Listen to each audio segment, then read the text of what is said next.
Alright, so what's up? Today I am going to be telling my birth story and just talking about most of this video is about my daughter mostly.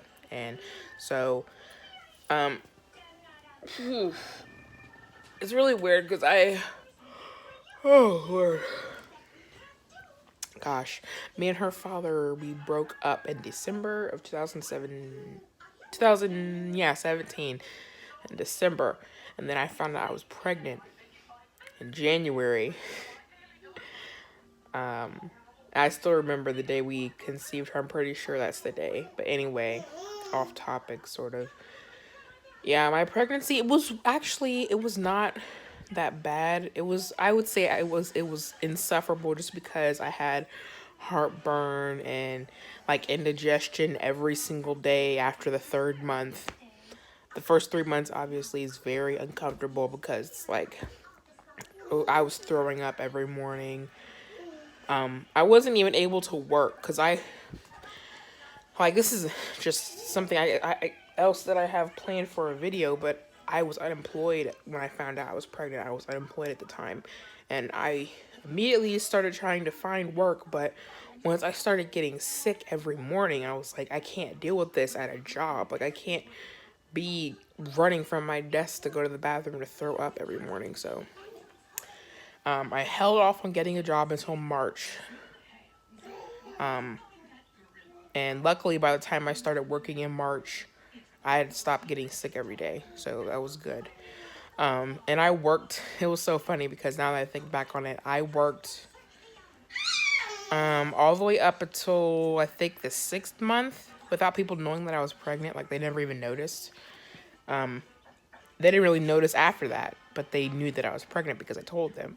And it was just funny how I kept that secret for 6 months. I went to work every day, just didn't say anything. But then once my stomach started showing, I had already told them by then. So, but working and being pregnant is it very much depends on the workplace, because if you have like if you work with a really supportive group of people, then it's gonna be nice having that environment, being in that environment every day. And I was lucky enough to be in an environment like that. Like, they were really supportive. They were always checking on me and just was really nice. And I worked overtime all the time at my job. I was working at a desk job, thankfully. So when I first got hired in March, like, I was almost about 3 months pregnant, and so I wanted a desk job where I was sitting, obviously, because I did not want to have to be moving around while I was pregnant. So it was easy to sit there, but as time wore on and I got like bigger and more pregnant, it was harder to sit there because my feet would swell up, and it would get really hot. But whatever, the summer was horrible, but it was just but I gotta turn her show back on. Oh, hold on, I gotta turn on my baby show. I got it. Turn your show back on.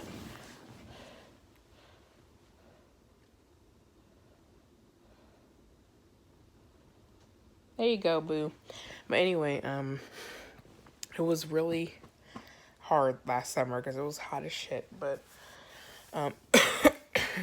and yeah, I worked a lot of overtime because I needed the money, and then I worked I was at all of my schedule. I worked first. I was a temp, so it's really hard for a temp to miss days and still keep the job. So I worked every day of every one of my scheduled shifts. I was there every day except for 2 days, and I was at Cintas for 8 months. I worked there for 8 months, never missed a day except for 2 days. And that was towards the end of my pregnancy, because I was like, one day I was trying to get to work because I had an appointment, and I was trying to show up, and there was like this big ass accident, and it was gonna take me like 2 hours to get to my job, and it was just not worth it to go all the way down there. So I like texted them, said I'm not coming in, and then the other day I think I was just sick, maybe, I don't know, but I only missed 2 days, and I was pregnant the whole time I was there. I was there every single day. Milford is like 35 minutes away from here where I live, so I was in traffic every day, pregnant, and it was just something. But yeah, I worked, like I said, I worked.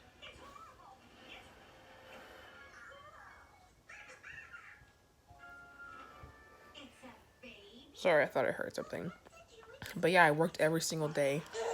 So I even worked the day before I had my child. I was at work when my water broke. Like, it was just really funny because that whole day, it was odd from the start. I went into work that Monday, and I first off, we had the baby shower like a week before, so it was cutting it close. Maddie was due on September 12th, which is my mom's birthday, and everyone was saying that I was not going to make it to September 12th, but I felt confident, that I was gonna make it, because it's like I'm not feeling anything, I'm not feeling any weirdness or whatever. My doctor was like, now that we've hit, past the week 32, Maddie can come at any time. So it's like, well, damn. And it's like completely forgot that the doctor even said that, because I trudged into work like I usually do that morning. And I was just working, and then when lunchtime rolled around, I went to use the bathroom, and when I got up, to leave, I noticed that there was like stuff trickling down my leg. And so I knew it wasn't pee, because I didn't have the urge to go. So if if you don't have the urge to go, you're not gonna feel anything come out. So it's like, that's really weird. So I consulted with I called my mom and told her about it, and then she told me to call my OBGYN, and I called her office and spoke to a nurse, and the nurse said that it might be a mucus plug or something. And then I looked that up, and it's like, I don't remember seeing that, but okay. So I just took it in stride or whatever, ignored the trickling, the weird trickling, and just left the bathroom and went to lunch. And I didn't really have an appetite that day, so I left half of my uneaten lunch in my car and went back to my desk and went back to work. And then about 3 hours later, it was the last break of the day, because we usually leave around 4 or 4:30 or something like that. So it was like 2 o'clock, last break of the day. I log off my computer, and I'm sitting on my phone at my desk, and then I feel this wetness in between my legs, and then I stand up, and just this liquid just starts rushing down my pants, like I'm pretty sure it full on looks like I peed myself. And then at that point, I just snapped into overdrive, and I knew it was happening. I shut down my computer, I grabbed all my stuff, and I left the office. I left there like covering my whole bottom area, like with my coat, like I was like sort of running and hobbling, going as fast as I can with my stomach. But yeah, I got my car, and I drove all the way up to Westchester Hospital, which is like maybe 20 minutes away from where I was working. I was speeding up that highway, man. And I'm like, and I have a valid excuse. I am in labor. Or not labor, but my water broke. So if a cop pulled me over, I was prepared to tell him that, because like this is real. This is real. But anyway, I got to the hospital. I called my mom before I took off. So she was over there when I got there. And I got all checked in. It took like an hour for me to get checked in, so I was really irritated. But that's where the irritation started. So I got checked in. They admitted me. They said that the sac got punctured.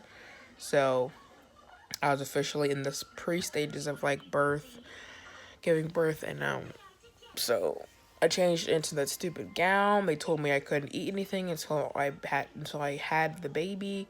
So at that point, they just said I had to wait for contractions to start. They hooked me up to like the IV, and they put that thing around my stomach so that they could monitor Maddie's heartbeat. And